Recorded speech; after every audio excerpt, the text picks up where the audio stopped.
Hello, everyone. It's Black Mountain Talks with you and Helena and Mike as usual. We haven't met for a while, and now we are to discuss latest things that happened in those 3 weeks, I think. Yes, Yeah, last it's week about we 3 weeks. missed out. Kind of busy 3 weeks. Yeah. Yeah, and those weeks were really interesting, and I don't even know. I don't even know what to start with, but I think we can start with reappointments or new appointments in Russian leadership. It's like Shoigu and Belousov case. Yeah, What can you comment here? it's very interesting. I mean, Belousov is an economic guy, so he's the expert in economy. And my opinion is that actually he is now going to put the Russian defense industry, Russian military-industrial complex, in line with the rest of economy, and that is something really to worry about for the West because. All stuff that was previously done by Shoigu, yeah, they're great stuff. He connected the industry, they started production, but now it will go on a much, much higher scale. So Russia is going to align everything, and it will be almost full wartime production, plus supported with a very, very strong economy. So this is something that Russia need, and also Belousov is a civilian guy, so he served Soviet military, I believe, but he's not from the brass, from the Ukrainian, from the Russian military itself, and he's the one. He's very knowledgeable. He is definitely uncorrupted. He is extremely honest. And yeah, it will be shifting Russian military-industrial complex and the rest of Russian economy on basically on the 100% same page. For now, yeah, there are some differences, but now it's something that really is going to put a boost in Russian defense spending and especially efficiency. So Russia is now going to do organized economy that will be stuff which is going to definitely do great things for the military-industrial complex, supplying the military, plus also Russian export of natural resources. It is going to improve. So yeah, they're pretty well packed. Shoigu, he served well. He's now appointed. I would say even in the higher position because Secretary of National Security Council. So that means that he's among the few decision makers, like Dmitry Medvedev and a few other guys. Yeah, so it is shifting, and of course, it's good to change position, especially if somebody is for a long time at the same position. It is almost like having the one job for almost entire career. But if you shift from multiple jobs, multiple roles, it is great for personal improvement. And Belousov is a new blood, and infusion of very strong economic approach from that let's say Ministry of Emergency Situation, which is background of Shoigu or previous, like in the Soviet time. All marshals were or generals were ministers of defense. So now it's a shifting, and new blood is in the system infusion, and I'm expecting that Russia is going to make a boom in military industrial production. Everything for the front, as they say in World War II. Связа front, связа победу. So it's everything for the front, everything for the victory. Plus, I also believe that economic improvement will be great for the civilian population, for the country itself. So yeah, it's Russia in a pretty good path, and they have now strong relationship with China, with Iran, with North Korea. So yeah, BRICS, BRICS countries. It will be a good time for Russia. Really, it is coming. Yeah, and what is seems very interesting for me is his economic background, Belousov's, I mean, and I have read opinions that he is a genius of economic fine-tuning. So Yeah, one blogger even referred to him as the demiurge of economy. So yeah, I think it is like work on mistakes from Soviet era, when in Soviet times we know that economics was highly militarized, and then people just lacked common like products. But yeah. here, I think we'll find a way how to work with all the I don't know potential that Mhm. Shoigu has created, how to Yes. put it into simple use Yeah, further. yeah, yeah. So it will be a very smooth transition. Um and that transition is greatly going to improve the overall situation in the Russian economy. In the Soviet time, it was like a planned economy, 5 years plan, development and that stuff. Yeah, it was great time. Started with Stalin and how he improved for the 99% agricultural land to the modern industrial country. So yeah, and I'm expecting that it will be really, really great improvements. So Russia is going to be more self-sufficient, so they have natural resources, they have industrial capacities. Now they will also move toward basically taking over the all import production, or majority of the imports, and align that with the domestic needs, and also with the needs of the defense sector. So yeah, it is very, very positive change, and something that the West should be very, very worried. I'm not talking about those comments on Twitter enough or whatever. The charlatan stuff just for fun. But the real expert, the real expert in the field, they understand what is going to happen.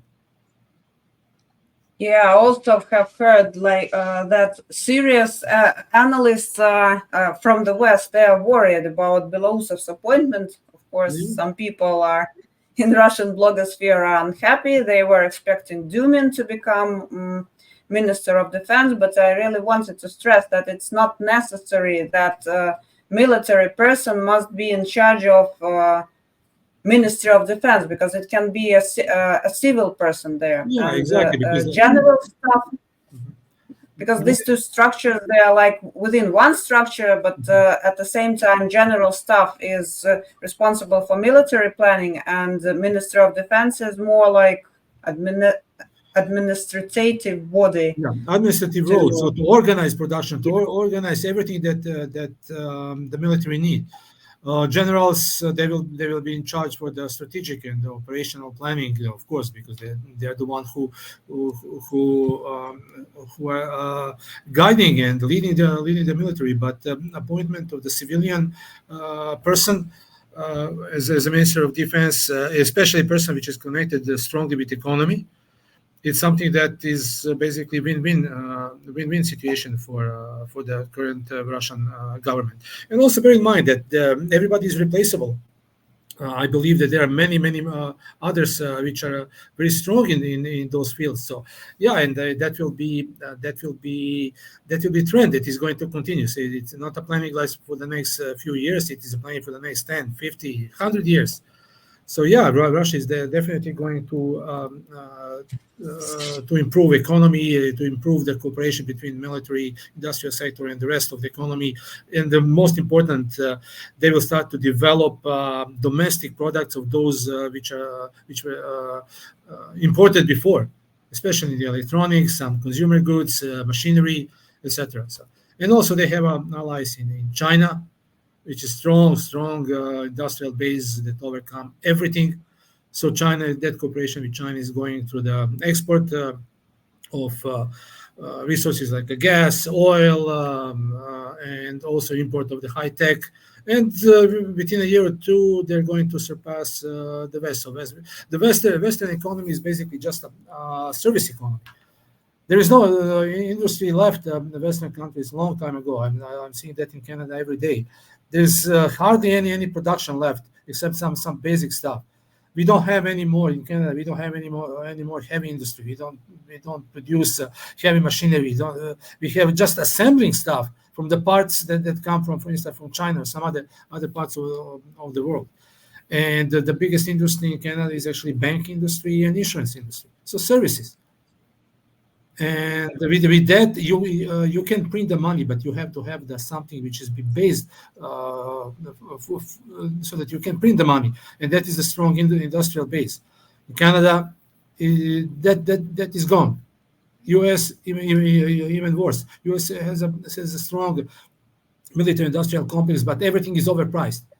Everything is almost tenfold more expensive than to develop than the other countries, because there are many players in the game. So all of those players need to fill their pockets, starting from the top, from the brothel of politics, Congress and Senate. So they need to fill the pockets. Then the generals, whoever retired, they're switching just to the board of directors for some of those huge companies. Then you have a middleman, dealers, and etc. So it's something that is sinking. It is the huge cargo ship that has a lot of holes, and the water is going inside and it's sinking. It's leaning toward one side, and it's impossible to fix, because to fix economy here, people need to bring production. Now, to bring production, you need a skilled labor. We have skilled labor in Canada related to the service stuff, for the banks, insurance, and that stuff. But the production is no more here. Maybe just 10-15% that was before. So everything was shipped overseas. To bring that back, people are needed, and to create the stuff, the years are necessary, or import people from other countries. But who is going to come to work in Canada if they can make the same? Let's say at home. Look what's going on in China. In China, their industry is so strong that now people from North America, they're leaving and going to China. They're going back home. Yeah. So, see, the country that has a natural resources, country that has a solid industrial base and competent people to develop that stuff, that is the winning combination. Not the banks. Banks are doing nothing. Banks are just moving from everything is just a fictional investment and that stuff. I'm not an expert in economy, but as an ordinary person, I see how economy is sinking, simply sinking in the Western world. So G7 will be like a third-class organization or some kind of union in a few years. The future of economy, the future of development is on the east. Is in the east, yeah. Yeah, and what I see also as a problem, it is that gap between income of the richest people and like middle class, which is disappearing now. Yeah, middle class doesn't exist. Middle class is gone. Middle class is gone in the West. Before people. Because I was. Before people. I wanted to say, I was talking to my friend in the US who is working on a very prosperous industry. They're producing phosphates for agriculture, and employees are kept as slaves. So company makes really huge profits. At the same time, they treat people like it's, I don't know, mid 18th century or something like that. And it was a big surprise for me. And say, if I, as a workforce, if I view going somewhere away from my country of my current residence, I will not view the US as a possible place to reside. What for? Yeah, well, middle class is gone. Before, let's say 40 years, 50 years, people can, just with one paycheck, with one salary, families can afford to have a house, car, put the kids through the school. Women almost hardly any work because they stayed home, take care of house, of kids, etc. But now two salaries are not enough because prices are huge. Canada became the so expensive country that it's simply ridiculous.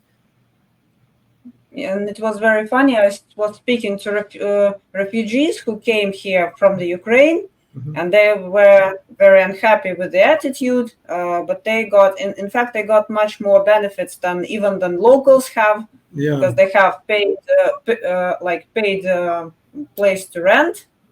Kommuna pays rent for them. Then they have some required minimum for the grown-up person, and they have language courses for free, and still they are unhappy, and they say, oh, everything is so expensive. We thought that the country is with a high income rate. But I said, okay, guys, high income, but you have also high expenditure. It's something that's going together. And some people are even considering possibility of going back. Not men, of course, but women say, we don't want to stay here, because even like hairdresser or nail professionals, they're very expensive here. Yeah, I have a lot of. I actually in my neighborhood, I see a lot of Ukrainians, military age men. So they came with the families, and they're now doing. Construction season is in full swing. So they're working. They're working either for cash or for the regular paycheck, whatever. Doesn't really matter. But hardly any one of them want to go back, because they know what is going to happen. They will be drafted right away. So then Canada doesn't have, because of human rights, Canada will never pack them to the planes and ship them back. It's simple, not like in some European countries. And those people, most of them came because they have family, or they paid. They paid to get out from Ukraine. I think $4,000 to $5,000 or euros. That is the price tag. So the rest is they got some assistance from the countries, for instance, from Poland, Germany, or whatever, and from there they came to Canada or the States. It's simply it's a using the system, but why not? System allows that. Yeah, we are taxpayers. We are paying for all of that, but it is what it is. You can't change the system, because the system is set up in that to work on that way. Yeah, so I see there are some houses with 3-4 Ukrainian families living there, or renting, or whatever. Some men working in construction industry, going every morning when I walk my dog. I see them boarding the minivans or pickups, going for work, and when I have an evening walk, I see them coming back from work. So it's but everything is better than go back home and get drafted and probably sent to the front line just for nothing. Yeah, and by the way, speaking of front line, here is the map of Kharkov region. I have I see that. Highlighted Volchansk and Liptsi. Those two are very popular. Yeah, they will be taken. Russia is going to take over them in a few days. See, but when you look at that stuff, it's not like a massive trust. It's like a small trust with a small amount of forces, extensive artillery bombardment on the main directions. So Russia, it's like 1,000 cuts. They're causing Ukrainians to bleed with 1,000 cuts. So Ukraine doesn't have any more strategic reserve, so they can't put, let's say, 5 brigades, 20,000 people, or 15,000 people. They don't have that force, so they can patch those fronts. Now front is extended, and Kharkov is a second largest city and a major industrial center.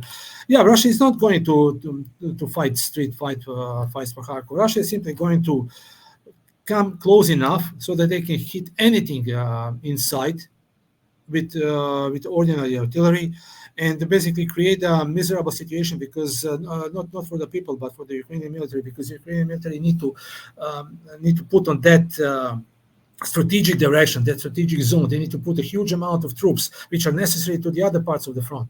Now, I'm expecting that Russia is in the next few days they're going to offensives on the south. Rabotino, then it will be a Chasov Yar continuation, and yeah, that will be slowly trusts, and keeping Ukrainians guessing where the main trust will come. But it will not be main trust; it will be many small trusts through the Ukrainian lines, basically bleeding Ukrainian army white, attrition mode, destroying combat capacities, destroying equipment, and whenever Ukraine try to move the force from one front to another, yeah, they're going to let it happen. But then they're going to cut the retreat lines.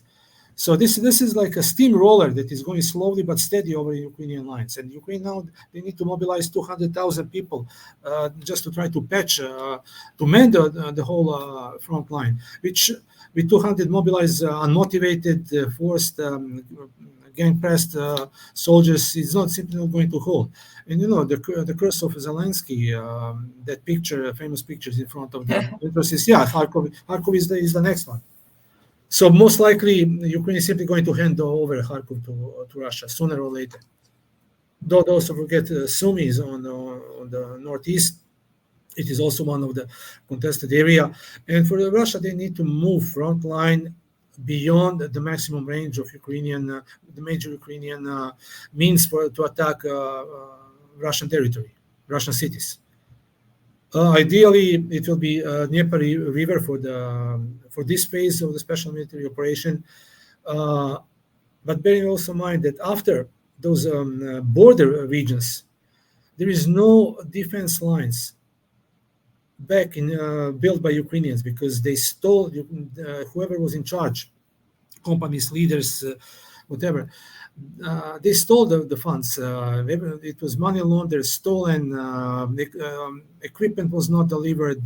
Material was not delivered, or material was simply channeled to something else. Somebody will have a nice dacha on a few houses, swimming pool, or whatever. So those fortifications that Zelensky's PR, which is incredibly good, their PR is incredibly good. Those bunkers, mint conditions of the trenches. Yeah, this is just for a Western public. In reality, 99% of the Ukrainian trenches are just a dugout lines, foxholes, and unprepared. They dug out trenches in the middle of the field instead to dig them out inside of the forested area, so at least they're protected somehow. So it's slowly but steady declining on the whole concept. So their chances, if they retreat to Dnieper, at least they can conserve some forces and try to hold that line, because I doubt that Russia will go further west of Dnieper. I expect maybe on the south, Odessa and Kherson, so the territories of Novorossiya or Malorossiya. So yeah, that will be the rest will be simply buffer zone between the NATO and Russia. So and Russia is not going to stop because now they're in full. Not full engagement. They are in the full preparation to go to the latest phase of the special military operation. So they're going to do whatever was planned. Time is not of essence. Simply, time is not of essence. Time is of essence for Ukraine, but not for Russia. Russia has as much time as they want. They're trying to conserve the people, lower the casualties as much as they can, and advance. And they have full firepower, the advantage over Ukraine. And no matter how West dumps stuff. And by the way, the West doesn't have anything left. They have to basically now switch to the full wartime production. But if they do that, their economies are going to crash, because to do that they need the raw material. They don't have raw material. Raw material came from Russia, China, or Africa. So yeah, they're in the big trouble. So now they start to talk about let's say some truce or armistice or whatever. No, Russia is not going to do that. French Macron, he's talking about Olympic Games like a ceasefire. No, because it's ridiculous. If Russia is not going to accept it, because Ukraine is going to use that time 2 weeks or whatever, how long that lasts, to bring the reinforcements. So Russia is not going to do that. They're simply going to roll over Ukrainian lines slowly but steady and achieve the goals of the special military operation, which are denazification and demilitarization of Ukraine. So Ukraine, whatever leftovers of Ukraine will be basically the buffer zone. Yeah.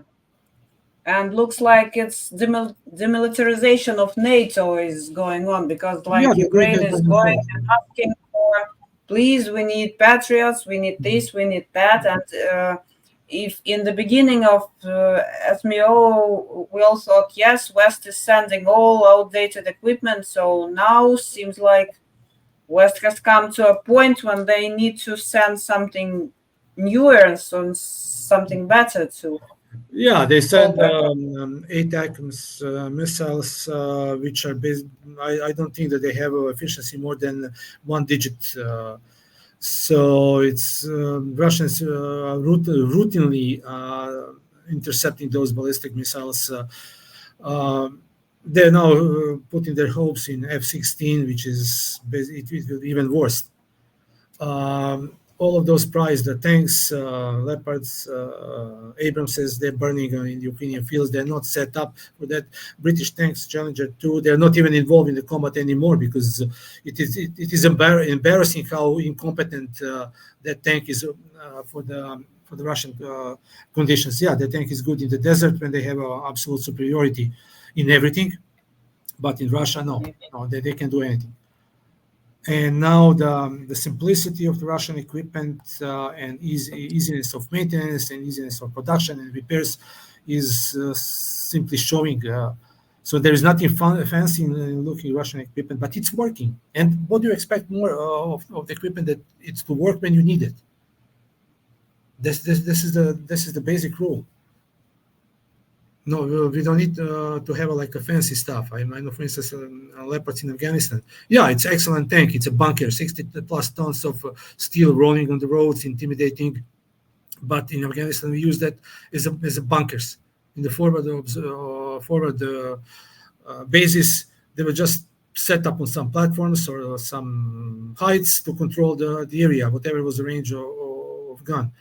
Afghan roads took a toll on the tracks because there are so many rocks. They shaved those rubber pads, dust everywhere. So dust take toll on the filtration system, on the engine.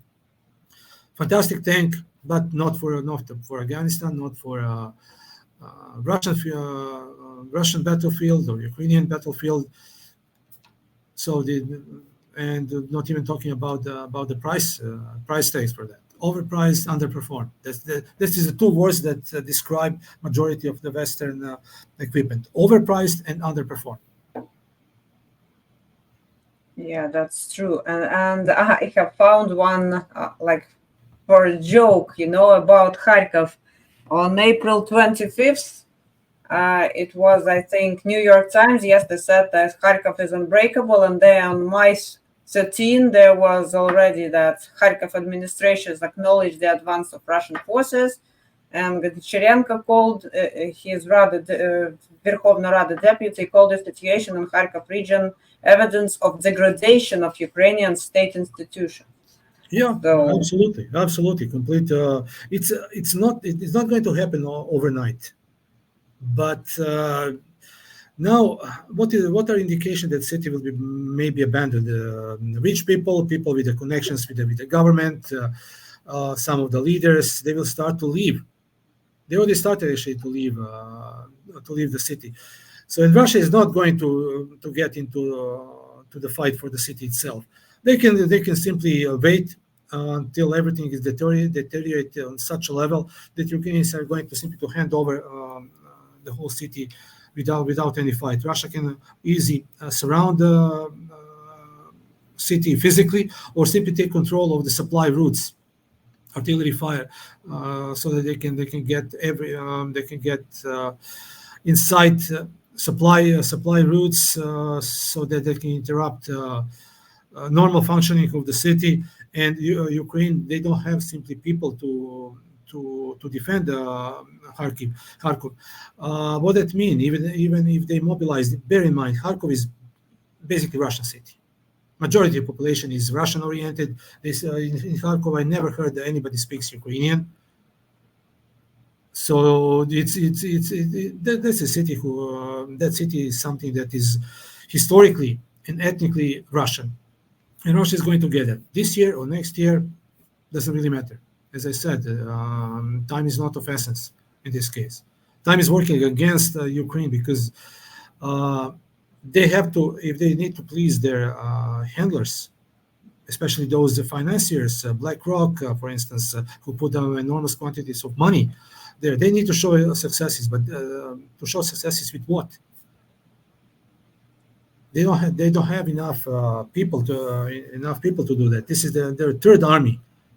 Two previous armies, whoever wanted to volunteer, professional soldiers, they're wiped out. Only remnants left, and those remnants now they're trying to utilize them as a core for those mobilized troops.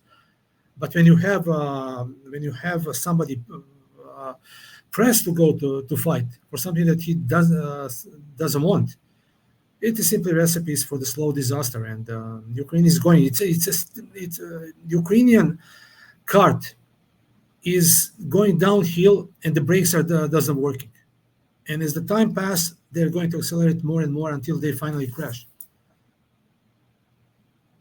It's interesting. I was discussing like several days ago with my friends. It was more like a private chat or something like that, and we discussed the events of since 2007, since Putin's München speech until nowadays. Mm-hmm. And some people were saying that why Russia didn't do that in 2014, and it really takes an effort to convince people that it was impossible to do what Russia does now in 2014. So, but because West could have easily defeated Russia then, not maybe. See, there is no in the case of direct clash between West and Russia, there is no winner. Because in the end, nukes are going to fly. That's the reason why West using proxy. Ukraine is the mother of all proxy countries, proxy armies. So they're using others. Now they want to do the same in Georgia. They want to do the same in Armenia. They don't care about Ukrainians. They don't care about Georgians or Armenians. They're just expendable. Those people, unfortunately, are expendable for the West. Now that whatever that farce that is going on in Georgia, it's like a mini Ukrainian mini Tbilisi Maidan or whatever. It's if Georgian leadership, they're really tolerant. They should just arrest all of those foreign ministers, whatever. Not arrest them, just show them road to the airport and let them go through the passport control. That's the only thing. Georgia, Armenia, Ukraine will never be part of European Union. Simply never be, because Europeans, they are racist. Those, I'm not talking about all Europeans, but politicians, they don't care about ordinary people. Germans, French, Brits, their leadership, they don't care about ordinary people. For them, they're expendable. If they can harm Russia through those countries, that is something that will work for those Western governments. European Parliament is just a farce. They have few really decent politicians there, decent representatives. They raise their voice against what is going on, not only in Ukraine but in the world. But this is the corruption on the astronomical level. And they're going to use all Slavs, all Armenians or Georgians to fight each other for their own interests. That is the goal. It's basically like a Third Reich on the much sophisticated level. So they want people to start fight to weak one side, no matter how much it costs, but it will not cost those leaders on the West, but it will cost the ordinary people. Look what is going on in Ukraine. They destroyed beautiful country. They destroyed beautiful country because of their greed. And that is the long planned action. This is ongoing from 1949 or even before. Just the leaders are Yeah, changing, but the politics and policies are basically the same. yeah, it's like banners changing, but idea remains. And here Yeah. I wanted to show, it's a short video. It's a sub. It is in Russian. It is by historian Modest Kolarov, who is speaking about attitude of West to Russia. But it's not. In fact, it's not only to Russia. It's about all that is non-Western countries. And here he is speaking that in long term, like West is treating Russia like holding a knife towards its throat. Yeah. What Russia does now is simply trying to protect itself and Belarus. It is historian Modest Kolarov. He was giving an interview to some Belarusian broadcasting company, but he was speaking like very shortly, but here is the essence of what Russia is doing now. Yeah. Basically, they have always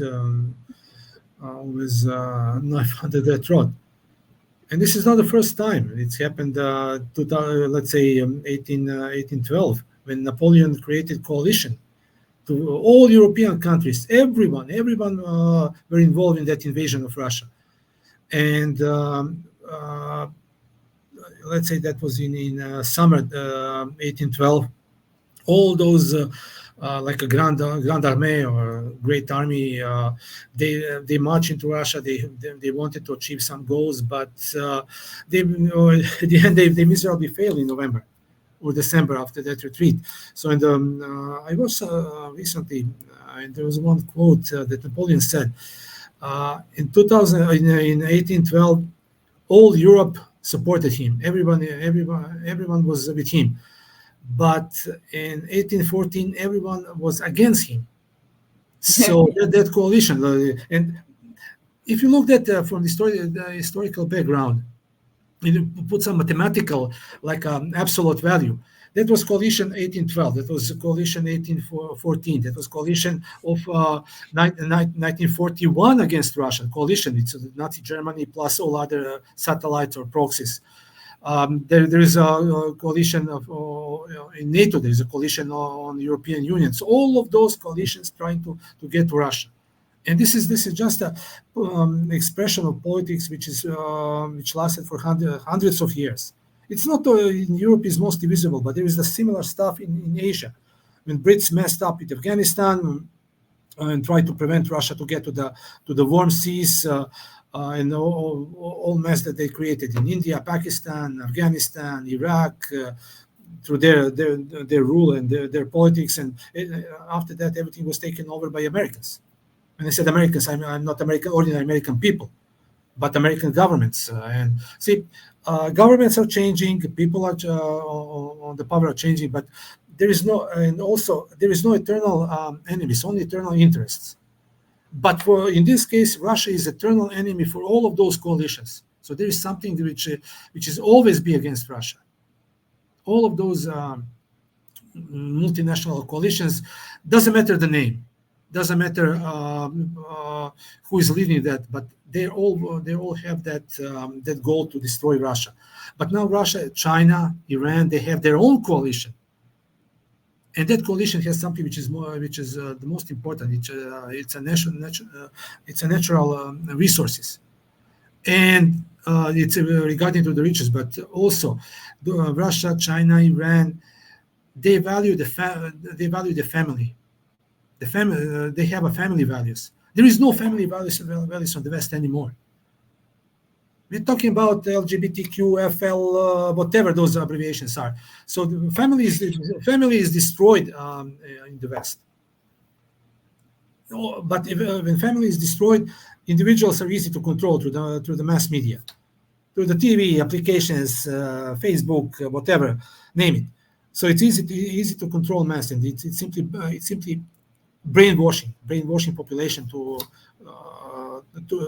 the level of just a blind executions, and everything. It's so easy to see, but people need to understand. And what they achieve in the West, they simply brainwash people, so they don't see what they don't get processed information that they see and hear with their eyes and ears. Their brain is not processing that, because that line, that connection between those senses are broken and whitewashed with the propaganda. And the brilliant minds on the Western propagandists, are they in the media or intelligences, whatever, they're doing that. They're doing that stuff. And nowadays we have a clashes of civilizations and values, beside the clashes of economical powers. So from one side there is a family values, traditional values, respect. On the other side, LGBTQFL and all of that crap, plus whatever brainwashing for the media, whatever they do. Yeah, and it's something which is going down without chances to stop.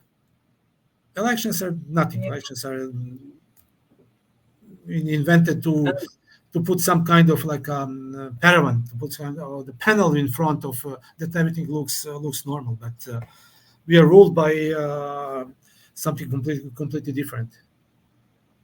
Yeah, and what was I'm now listening through world history course once again. It's always nice to refresh the knowledge. And what I have noticed is that when West came anywhere, they tried to standardize. They didn't try to accept local traditions. They just said, you are going to be like us, or you are going to be no more. And that's and they still exist in the paradigms. So they are trying to make the world look convenient for them. They don't want to accept like China is China, India is India, and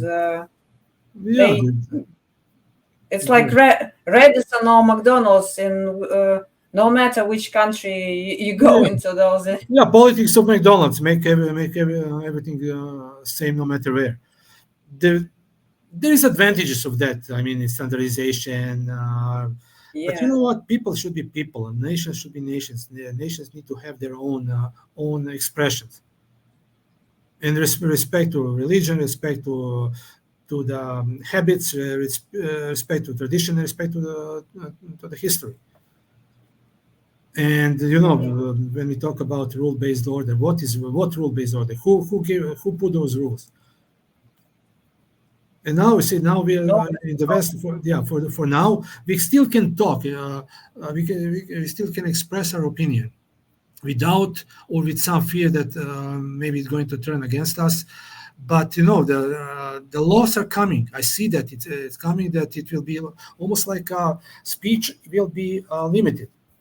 And now the question is, now that stuff that we're talking now, is there going one day, the year 2025, when those laws will be in power?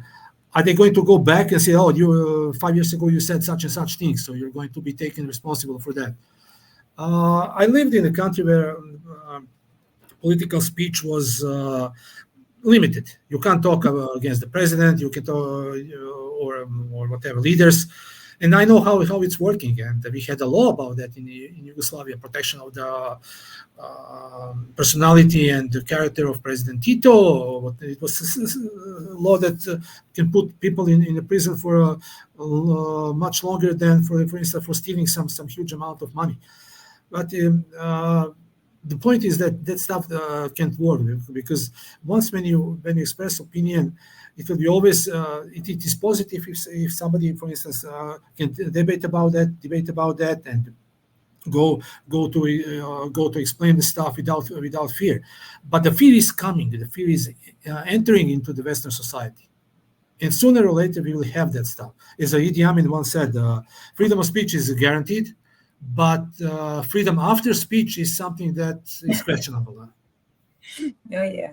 And it reminds me of like medieval times, when people who were free thinkers or who were not accepted by the church rules, they were executed and prosecuted, and now something like that is coming. But afterwards, in centuries, it turned against church. So what church tried to preserve, their leadership, they lost it, and people became well, they avoid church now in the West, what I can see. They make church apologize.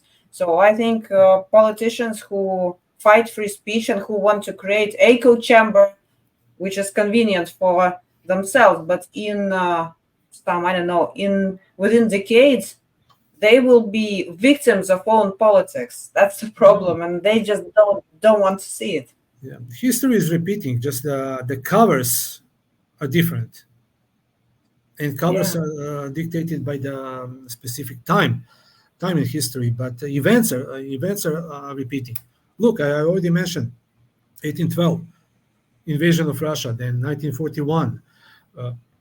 Then after that, we have 1990s collapse of the Soviet Union and grabbing the stuff. So it's a different covers of the same story.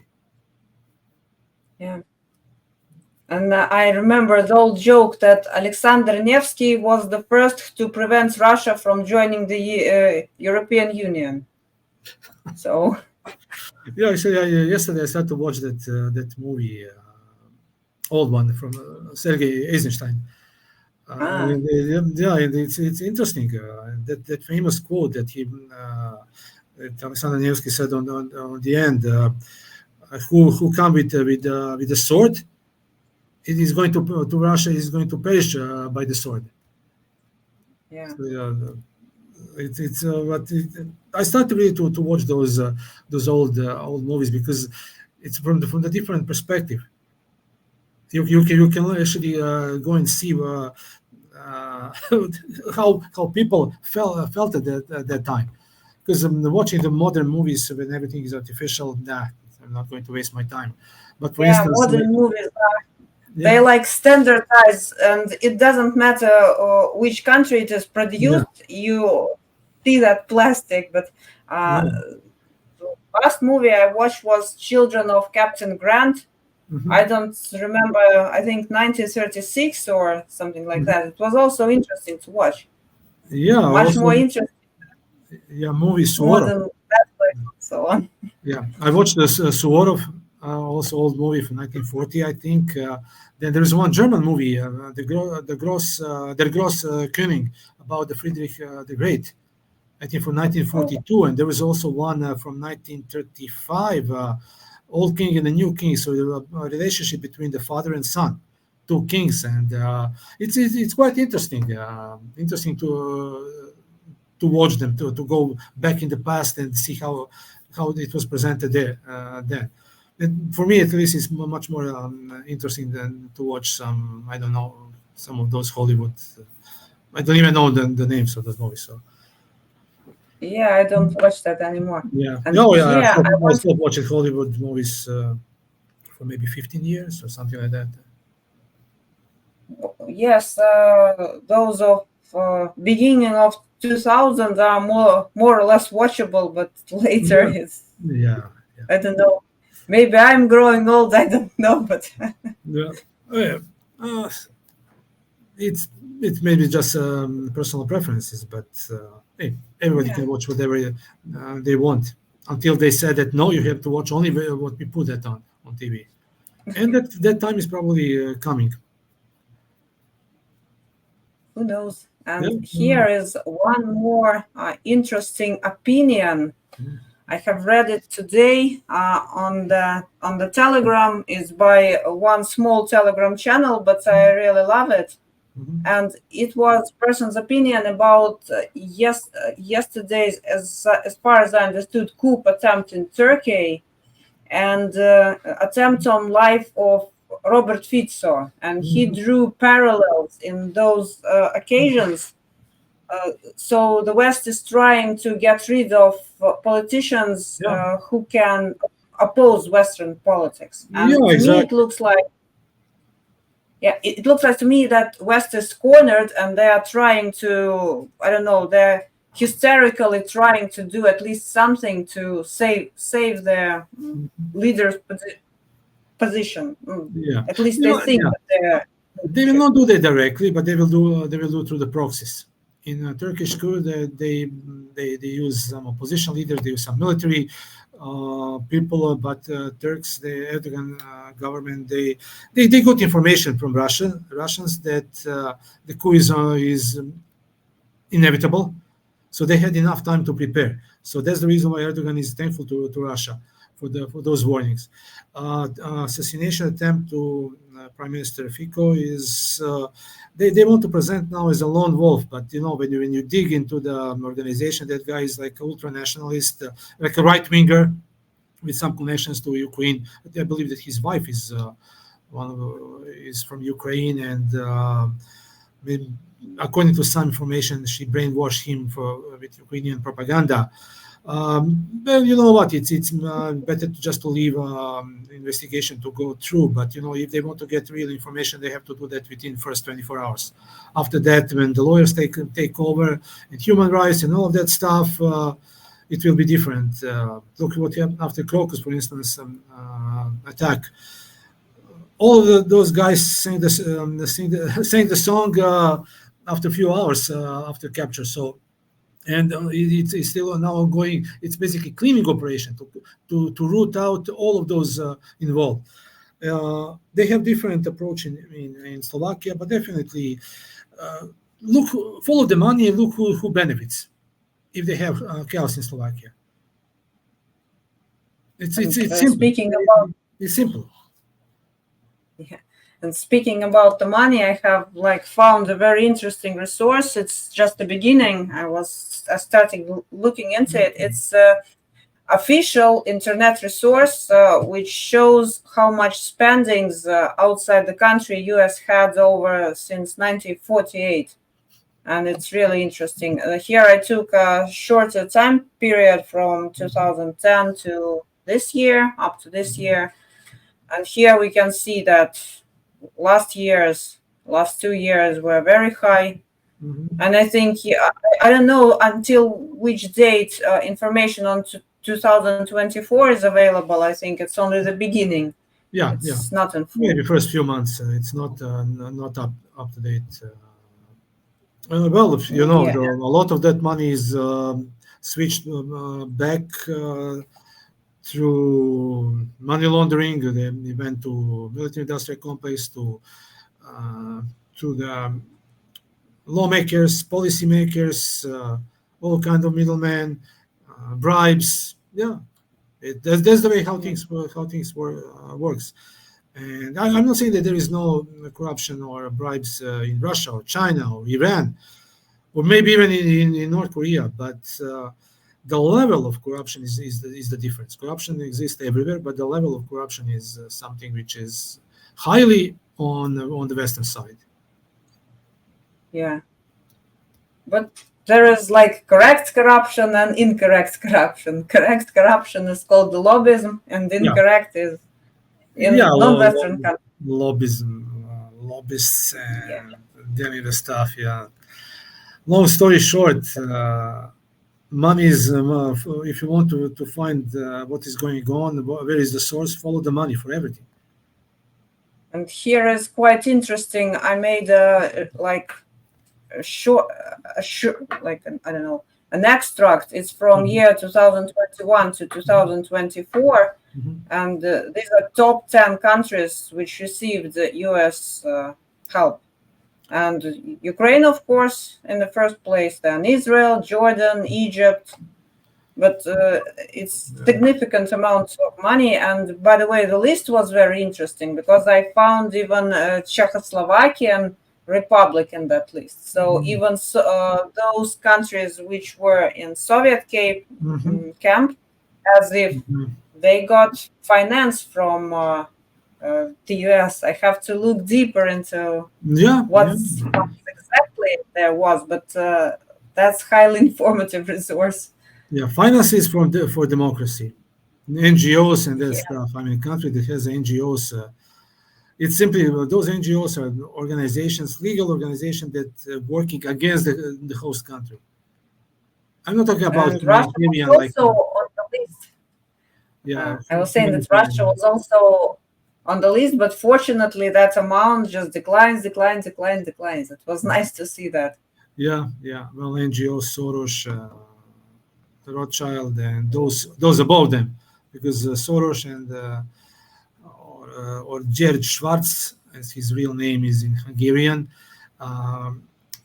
they are just exposed one, like almost like port parole and the cashier. But those who are above them, those who are pull the strings, those are the ones who really mix everything and prepare pots for the cooking. Yeah. Because everyone knows George Soros and Klaus Schwab, and the rest are just in shadow. But those in shadow, those who are pulling the strings attached to the Soros and Schwab hands, they're the ones who are behind everything. These three guys, Soros, Rothschild, and Schwab, they're exposed. They're the one. They're basically expendable. So they're public faces, but those behind them. Yeah, they're tip of the iceberg. Many people say, when Soros dies, I said, well, yes, Soros may die, but he's he's expendable. His business will live on; it will survive. He's expendable, like other guys. But those who pull the strings and dictate what those guys, publicly exposed guys, will do. From NGOs to the vaccination and all of that stuff. Those are the ones who are in charge. Yeah, so we have to educate ourselves, listen to whoever's podcasts. Yeah, I mean, it's good always to have multiple information and not necessarily. Read that everything is people, of course, entitled for now to have their own opinion. But Orwell predicted that 1984 is actually maybe not 1980. It's not 1984. It's not 1994. It's maybe not even 2024, but 2034, 44. Yeah, it will be different. Yeah, I love that picture where Orwell is dropping out the cigarette and saying, "Guys, when I wrote 1984, I didn't mean to write instruction manual. It was a warning." Yeah. So looks like that he has written a manual. And by the way, he was trying to speak ill of another system, but in fact, what he was writing about, it now happens in his own country. It's a system that fought against that other system. Yeah. So, irony of fate. Let's call it this way. Yeah, let's see. Let's see what's going to happen. Yeah. Time will tell. Okay. Thanks everyone for watching. Mike, thanks for coming, and we will see you in 2 weeks, hopefully, by our schedule. Bye everyone. Goodbye.